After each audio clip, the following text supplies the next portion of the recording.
చూసి సభ్య సమాజం తలదించుకోలేక ఉంది. గత బీఆర్ఎస్ పార్టీ ప్రభుత్వమేమో ఫోన్ ట్యాపింగ్ పేరుతోని అందరి ఫోన్లు వినడము, వాటిని రికార్డ్ చేయడము, దాని తగ్గట్టు ఇబ్బంది పెట్టే ప్రయత్నం చేయడం, చివరకు భార్యాభర్తల ఫోన్లు కూడా వినేటువంటి సిగ్గుమాలిన చర్యకు పాల్పడ్డ ప్రభుత్వం బీఆర్ఎస్ పార్టీ ప్రభుత్వం. అది కూడా సిరిసిల్ల అడ్డాగా మళ్ళా దాని మీద విచారణ చెప్తున్నది. ఈ ఫోన్ ట్యాపింగ్ ఏందని చెప్పి మొత్తం తెలంగాణ దేశం మొత్తం కూడా బీఆర్ఎస్ పార్టీ వ్యవహారాలు చూసి చీదరించుకునే ప్రయత్నం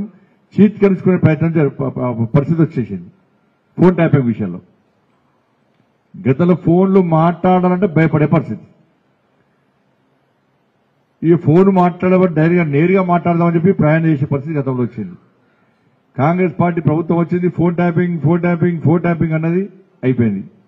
ఆ ప్రభుత్వమేమో ఫోన్ ట్యాపింగ్ చేస్తే ఈ ప్రభుత్వమేమో ఫేక్ వీడియోలు క్రియేట్ చేస్తున్నది.